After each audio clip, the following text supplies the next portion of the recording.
Netflix's latest movie, Look Both Ways, had me hooked instantly from the trailer. I thought it was a cool concept to show how someone's life can be changed in an instant, while also addressing the question we all have of what would my life be like if this one event never happened. I wasn't expecting a masterpiece, but given this cool premise, the product of this movie was all hype and no payoff. So where exactly did Look Both Ways go wrong, and how could they have made it better? Let's find out.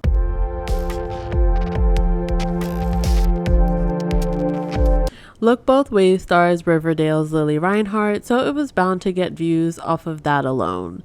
Lilli plays Natalie Bennett, a college senior who's on the verge of graduation. Natalie decides to hook up one night with her good friend Gabe.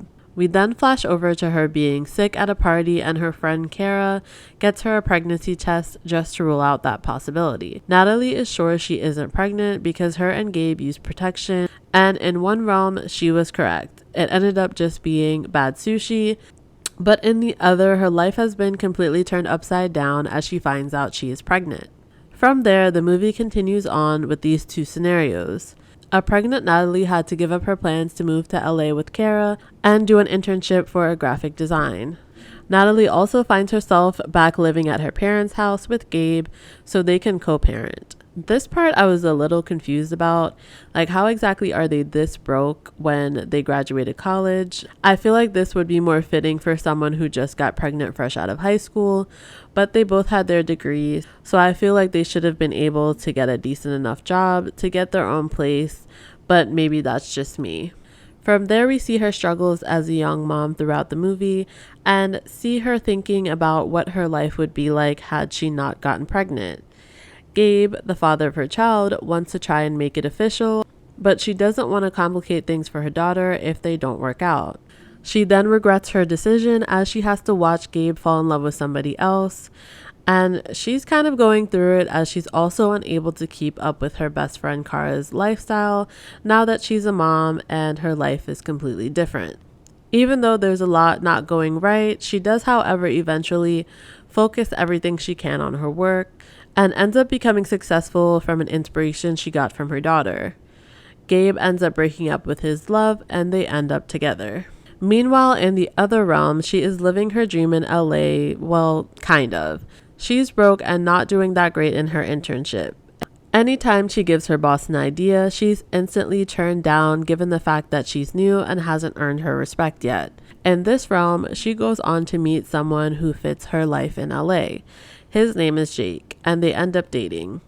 Jake gets a job out of the country, I think, and their long-distance relationship gets difficult, so they break up. Her boss basically fires her in an attempt to help her find her voice and make her stand on her own 2 feet to excel in her profession, and eventually she does. Her and Jake also get a happy ending as they get back together.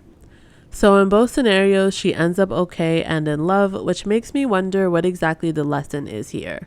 I thought this movie would have had her at least find Gabe in every scenario, but in her non-pregnancy life, she meets up with him and they're just good friends. So we don't even have the powerful message of love conquers all, or anything that would remotely make the hour and 45 minutes of runtime worth it. They could have had one scenario and less happily than the other, or dug a little deeper in how motherhood changed her. I think both storylines were too surface level because if you're happy in both scenarios, it makes the story a little less interesting. Maybe the lesson here is no matter what you choose in life, you will end up okay. But in a post-Roe v. Wade America, I think most people would have just rolled their eyes at this ending. Of course, they had no idea at the time of filming this what kind of climate they would be in when they released this movie. But again, I feel like you should always leave your viewers knowing exactly what the lesson is and give them something to think on deeply. This movie was pretty much just a fluff piece and had no depth to it, and I kind of feel like Lilli Reinhart was above this movie, so I'm really surprised that she did it. I will say I love how this movie was shot and also how it was edited. I also loved what Lilli brought to her character, and I think everybody on set generally did a good job with the material that they had. I also do hope we see more movies with this type of concept, just again with a deeper lesson behind it. But what did you guys think about Look Both Ways? Is it something that you'll only stream once? Is it something that you'll never stream at all?